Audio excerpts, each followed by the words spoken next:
कृष्णा कौन सा प्रक्रिया से, कौन सा साधन से, न कौन से उपाय से हमारे चेतना को हम विकास कर सकते हैं। मैं पिछला 2 दिन से चेतना के ऊपर एक क्लास दे रहा हूँ। चेतना अधर पतन बारी में बताया था कल ही।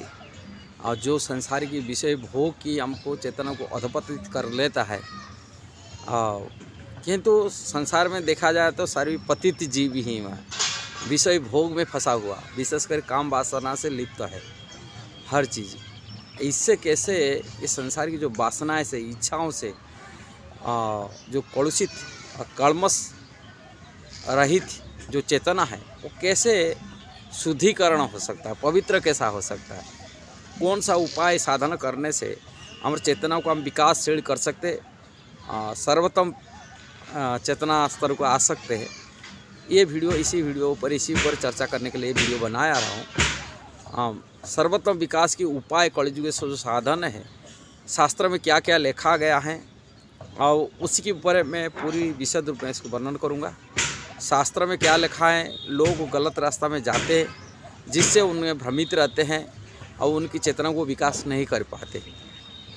इसलिए शास्त्र का निर्णय दिया जाता है। शास्त्र मतलब वैदिक शास्त्र, तथाकथित जो गुरु कोई बाबा की लिखा हुआ पुस्तक नहीं। जो नारदीय पंचरात्र जैसा ही कि अमर वेद, उपनिषद, महाभारत, रामायण की भगवत गीता से लेकर कि भागवतम, 18 पुराण, ये सब वैदिक शास्त्र जो कृष्ण द्वैपायन व्यास द्वारा रचित, वेद व्यास द्वारा रचित वैदिक शास्त्र में और निर्णय दिया गया। उसमें बड़े बड़े आचार्य, ब्रह्मा जी, शिव जी, नारद जी, पितामह भीष्मदेव, ये सब बड़े बड़े आचार्य उपदेश दिए श्रीमद् अनेक पुराण में, अधिक सभी। और उन्हीं के स्वयं भगवान भी उपदेश दिए। भगवान श्री चैतन्य महाप्रभु कलयुग में आकर बोले, कृष्ण चेतो दर्पण मार्जन, चेतना को दर्पण मार्जन करने के लिए कहते परम विजेता श्री कृष्ण संकीर्तन। भगवान श्री कृष्ण के कीर्तन ही कलयुग में जो चेतना को मार्जित करना, चेतना को शोधन कर सकता है। भगवान के निर्णयात्मक सिद्धांत दे दिए अपनी शिक्षा अष्टक में। ऐसे ही आचार्य, जो भक्ति का आचार्य, वास्तविक भक्ति के माध्यम से हमारे चेतना को शुद्धिकरण कर सकते हैं। भक्ति मतलब भगवान का सेवा, भगवान की सेवा के माध्यम से, भगवान की सेवा के भजन के माध्यम से हम चेतना को मार्जन कर। अब भगवान के भजन कैसे किया जाएगा वो भी जानकारी करना चाहिए। अब कलयुग में प्रमुख साधन के भजन में कितना प्रकार भजन है, भगवान की सेवा है। और कौन सा सेवा प्रमुख सेवा माना जाता है कलयुग, वो है नाम संकीर्तन। ये बात श्रीमद् भागवत में पुष्टि करता है। नाम संकीर्तन जस्य सर्व पाप प्रणाशनम। श्रीमद् भागवती अंतिमी कंक्लूजन में, अंतिमी उपदेश श्रीमद् भागवत गोस्वामी लास्ट को जो बताए के रखे श्रीमद् भागवत में, लास्ट श्लोक भागवत में, नाम संकीर्तन जैसे सर्व पाप प्रणाशन, नाम संकीर्तन कर सब प्रकार पापों से मुक्ति हो। जब से पाप ही हमारा कलमश है, वो पाप से नष्ट हो जाता है और वो चेतना को विकास करता है। और नारद जी भी यही बात बताते, और कोई दूसरा उपाय नारद जी कहते हैं, हरे नाम हरे नाम हरे नामे वो केवलम, कलो नास्तेव नास्तेव नास्तेव गतिनाथ। कल दूसरा कोई उपाय नहीं, एक ही रास्ता, हरि के नाम हरि के नाम हरि के नाम। हरि मतलब भगवान श्री कृष्ण के नाम, कोई ना देवादेवी नाम, कोई बाबा, कोई गुरु, कोई साईं बाबा का नाम। श्री कृष्ण का नाम ही हरि का आता है। भगवान सबके दुख हरण करते हैं, इसलिए उनके नाम हरि है। ब्रह्मा जी साफ साफ बताते कलि संतरण उपनिषद में, हरे कृष्ण कृष्ण कृष्ण हरे हरे, हरे राम राम राम हरे हरे, इति षोडशकम नाम। इति मतलब यही कंक्लूजन, यही सार है।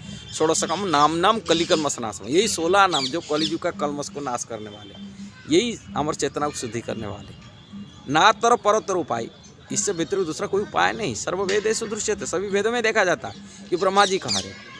इसलिए बहुत लोग कोई ज्ञान मार्ग को चुनता है, कोई योग मार्ग को चुनता है, अलग अलग ध्यान करते हैं। ये सब पाखंड धर्म, शास्त्र में कोई वर्णन नहीं हुआ।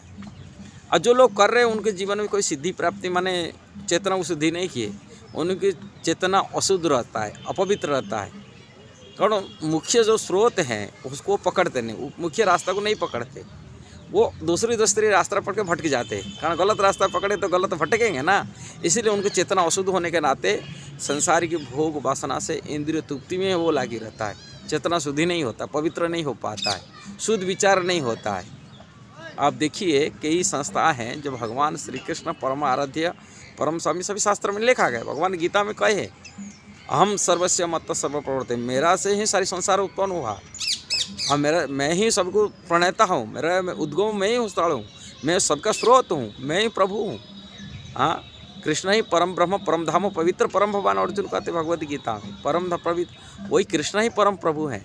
किंतु अशुद्ध विचार होने के नाते, उनको असिद्ध चेतना होने के नाते दूसरी साधन करके वो भगवान को समझ नहीं पाते, भगवान कौन परम सत्य कौन वो जान नहीं पाते।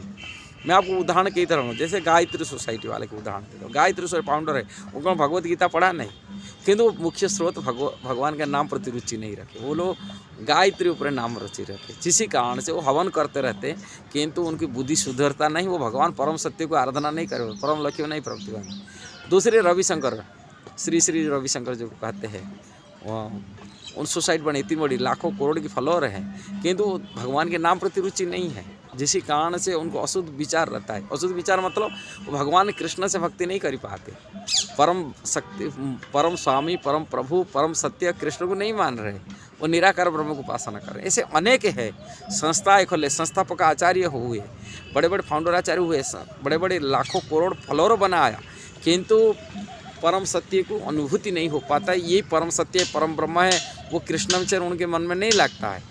क्यों? कारण उनकी बुद्धि सुधरता नहीं, शुद्ध नहीं हो पाता, चेतना शुद्धिकरण नहीं हो पाता है, उनकी चेतना अशुद्ध रहता है, कारण कृष्ण के नाम प्रति रुचि नहीं रखे। कृष्ण के नाम प्रति रुचि जब तक नहीं रखा, कृष्ण के नाम भजन नहीं करता, कृष्ण चरण मन नहीं लगता, तब तक वो अशुद्ध विचार में माना जाएगा। भले वो कितना भौतिक संसार देखा हुआ करते हैं, हम शुद्धि हैं पवित्र हैं, किंतु वो देखा हुआ में रह जाएगा, किंतु मनुष्य जीवन सफलता नहीं है। मनुष्य जीवन की वही सफलता जिनके मन निरंतर कृष्ण में लगी रहता है, कृष्ण भक्ति में लगता है, कृष्ण की सेवा में लगता है, कृष्ण नाम में रुचि हो गया, कृष्ण के धाम, कृष्ण के गुण, उनकी लीला रूप में जिनके मन निरंतर लगे रहता है, वही वास्तविक शुद्ध विचार वाले हैं, पवित्र वाले हैं और शुद्ध चिंतना वाले। उनकी सर्वोत्तम माने साधन को कर लिया, कृष्ण के नाम जप करके शुद्धि हो गया, पवित्र हो गया। कृष्ण के नाम जप बिना अलग कोई साधन नहीं। ये बात नारद जी कह रहे। श्रीमद् भागवतम जैसा ब्रह्मा जी, नारद जी, शिव जी, इनके उपदेश है। भगवान शिव जी कहते हैं, रामचरितमानस में एक दोहा है, तुलसीदास के दोहा है, भगवान शिव जी की उक्ति कहते हैं, उमा कहूँ अनुभव अपना सत हरि भजन जगत सभी सपना। सत हरि भजन, कृष्ण के भजन बिना ये जगत सपना है। ये भगवान शिव जी का उक्ति है, शिव जी के कहने का। इसलिए जब बड़े बड़े महाजन लोग को जो रास्ता दिखा है, वो रास्ता को चलना यही बुद्धिमान के काम। किंतु कुछ लोग ब्रह्म में पढ़ते हैं, अपनी बुद्धि लगाते, शास्त्रों को देखते नहीं, शास्त्र में क्या क्या निर्णय उसको दिखते नहीं, कि गुरु परंपरा आचार्य को ग्रहण नहीं करते। इसीलिए गुरु आचार्य वैष्णव के चरण जब तक हो, कोई वैष्णव चरण सेवा मनोवृत्ति भावना रखे नहीं, वैष्णव शुद्ध भक्त के प्रति आसक्ति नहीं, कृष्ण के प्रथम तो भगवान के प्रति आसक्ति नहीं, कृष्ण नाम प्रति रुचि नहीं हुआ, जिसी कारण बुद्धि अशुद्ध हो गया, अपवित्र हो गया। यही बात श्रीमद् भागवत में कहा गया, जस्यस्ति भक्ति भगवत किंचन सवे गुण तत्र समासत सदा। भगवान श्री कृष्ण की कोई भक्ति करता है, भजन करता है, उनके अंदर दैवी गुण, देवता के गुण है, भगवान की वैकुंठ का पार्षद के गुण मध्य प्रकट हो जाता है, दैवी संपन्न हो जाता है, श्वासित हो जाता है।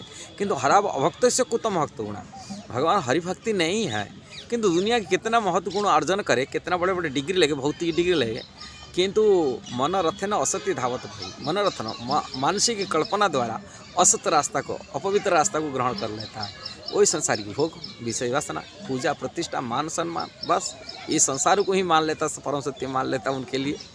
किंतु परम सत्य तो मान लेता है कि आध्यात्मिक जगत जाने का तो सपना नहीं होता है, इस संसार में ही रहना पड़ता है।